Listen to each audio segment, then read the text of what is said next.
Hello नमस्कार, स्वागत आप सबका आपके अपने उत्कर्ष यूट्यूब चैनल पर। और मैं हूं आपका होस्ट दोस्त नरेंद्र चौधरी। थर्ड ग्रेड शिक्षक भर्ती पहली बार देने जा रहे हो तो मेंस परीक्षा, तो ये वीडियो जरूर देखना न भूलें। जी हाँ, अब बहुत सारी चीजें ऐसी हैं जो आपके मन में आएंगी। ऐसा क्यों कह रहा हूं मेरे भाई? खास करके उन बच्चों के लिए जो पहली बार एग्जाम देने जा रहे हैं, फर्स्ट टाइम एग्जाम देने जा रहे हैं। और किसकी? वो आपके देने जा रहे हैं आपके थर्ड ग्रेड की। जी हाँ, थर्ड ग्रेड एग्जाम। तो जैसे जैसे एग्जाम नजदीक आती जा रही है, क्योंकि आपके एग्जाम की बात करें, ये आपके जनवरी 2026 में है। और जो बच्चा पहली बार एग्जाम देने जा रहा है ना मेरे भाई, उसके मन में बहुत सारे डर होता है। क्योंकि जिनके पहले एग्जाम दे चुके होते हैं वो कहते हैं ना कि भैया सीखना है तो दो चीजों से सीखो, सीखना है तो दो चीजों से सीखो, या तो खुद ठोकर खाकर सीखो या फिर उनको देखो जिन्होंने पहले ठोकर खाई या फिर संभले, फिर प्रयास किए और फिर सफलता हासिल की है। तो जहां पर जो पहली बार एग्जाम देने जा रहे हैं ना, उनके लिए बता दूं कि मेरे भाई जो फर्स्ट टाइम एग्जाम देने वाले हैं, आपको दो चीजों से सीखना होगा। या तो खुद ठोकर खा करके सीख लो, खुद ठोकर खाकर सीख लेना। और मेरे भाई खुद ठोकर खा करके सीखोगे तो पैर के भी लगेगी, चोट भी होगी और दोबारा उठ के संभलने के लिए समय भी चाहिए होगा और फिर दोबारा मौके की आवश्यकता भी पड़ेगी। पहली बात तो ये, इसका मतलब है कि खुद ठोकर खाना तो एक ये सही निर्णय नहीं हो सकता, खास करके पहली बार एग्जाम देने वाले। लेकिन हाँ, दूसरा नहीं हो सकता कि दूसरों को भी देख लो। दूसरों को देखना, दूसरों को देखना का मतलब है कि आपने अपने आसपास के अंदर देखा होगा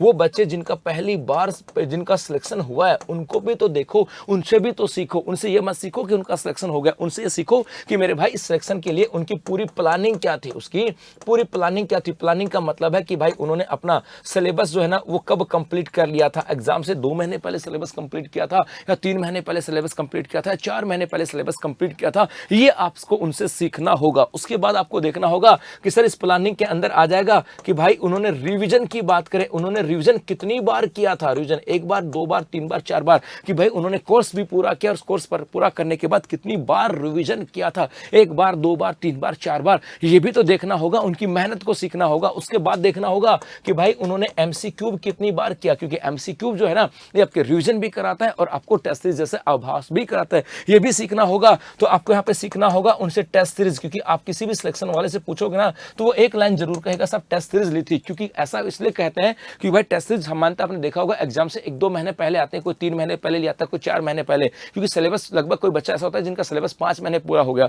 5 महीने पहले उसने सिलेबस कर लिया, तो उसके बाद वो टेस्ट सीरीज ज्वाइन कर लेता है। क्योंकि टेस्ट सीरीज ये कहती है कि जैसे जैसे एग्जाम नजदीक आती है ना तो मन में एक डर होता है कि यार मैंने आज तक इतना पढ़ा था वो मुझे याद है कि नहीं है। लेकिन जब आपको टेस्ट मिलता है ना, आपने जो पढ़ा था और जब वहां पे टिक लगाते हो तो मन में बूस्ट आता है, मन में कॉन्फिडेंस आता है कि हाँ यार मैंने पढ़ा था और मुझे याद है। तो आपको यह सीखना होगा उनसे कि भैया आपकी टेस्ट सीरीज आपको करनी है। वे जो ना आपके मन में एग्जाम का डर होता ना कि यार मुझे याद नहीं, एग्जाम हॉल में जाके बैठेंगे वहां पे क्या होगा, वो आपको डर खोलेगा, आपके अंदर कॉन्फिडेंस लेके आएगा। इसके अलावा जो टेस्ट है ना, आपको अपनी रियल जो तैयारी होती है इसका भी एनालिसिस करवाती है। ऐसा क्यों कहा? क्योंकि आपने टेस्ट दिया। सपोज करो आप थर्ड गियर की तैयारी कर रहे थे, साइंस की तैयारी कर रहे हो, साइंस से तैयारी करो, आपने टेस्ट दिया। टेस्ट देने के बाद आपने वहां पे फिजिक्स भी, आपने केमिस्ट्री पढ़ा होगा, बायो पढ़ा होगा, मैथ होगा, आपके फिजिक्स होगा। तो आप में से 4 सेगमेंट में से कहीं ना कहीं 2 सेगमेंट में अच्छे पर्सन स्कोर किया होगा, 2 पर सेगमेंट के पर्सन आए होंगे, तो वहां पे कमजोर हो गया। तो आपको पता लग गया ना कि भाई मेरे 2 सेगमेंट बेहतर हैं और 2 सेगमेंट कमजोर है। तो अब आपके पास समय उनको एनालिसिस करने का। इसका मतलब है कि मेरे भाई यदि आप पहली बार एग्जाम देने जा रहे हो तो आपके पास 2 ऑप्शन है, या तो खुद ठोकर के खा करके सीखो, तो ये तो एग्जाम तो मिस हो जाएगा। अगली बार खुद को संभालना होगा, अपने आप को एनालिसिस करना होगा और फिर मौका कब आएगा ये हमें नहीं पता। लेकिन इस बार हमें क्या करना है, दूसरों को देखकर करना है कि उनका सिलेक्शन कैसे हुआ, उनकी प्लानिंग देखनी होगी। प्लानिंग के साथ प्लानिंग में सिलेबस कब हुआ, रिवीजन कब हुआ, एमसीक्यू का टेस्ट की बात करें और उसके साथ साथ उनका डिसिप्लिन की बात करें, ये भी आपको देखना होगा। क्योंकि एट द एंड की बात करें, वे मान के चलो कि सामान्यतः 4-5 महीने तो उन्होंने सोशल मीडिया से दूरी बना ली होगी, सामाजिक कार्य जो है उनसे दूरियां बना ली होगी, अपने आप को समय देना चालू कर दिया होगा, चाहे अपने आप को कमरे में बंद करके पढ़ना चालू कर दिया होगा, चाहे लाइब्रेरी में जाकर के पढ़ना चालू कर दिया होगा। तो आपको भी उसी दौर के अंदर अपने जो आपके पास जो समय, उस समय का पूरा यूटिलाइजेशन लेना है। ये चीजें तो आपको करनी होगी। तो मेरे भाई यदि पहली बार एग्जाम देने जा रहे हो तो अपने आप के साथ दूसरों के जो सिलेक्शन है उनकी प्लानिंग भी देखो, तो उनका डिसिप्लिन भी देखो, खुद अपने आप को एनालिसिस करो और उसके बाद बेहतर करने का प्रयास करो। आपको इसी बेहतर करने के प्रयास में उत्कर्ष क्लासेस लेकर के मानसून स्पेशल ऑफर, जिसका आज है अंतिम दिन, जहां पर उत्कर्ष ऐप में राजस्थान शिक्षक भर्ती के सभी ऑनलाइन कोर्सेज के ऊपर आपको मिल रहा है, टेस्ट सीरीज के ऊपर भी आपको मिल रहा है फ्लैट 20% का डिस्काउंट, और जिसके लिए कूपन कोड आपको अप्लाई करना पड़ेगा मानसून। तो अभी के लिए बस इतना ही, धन्यवाद।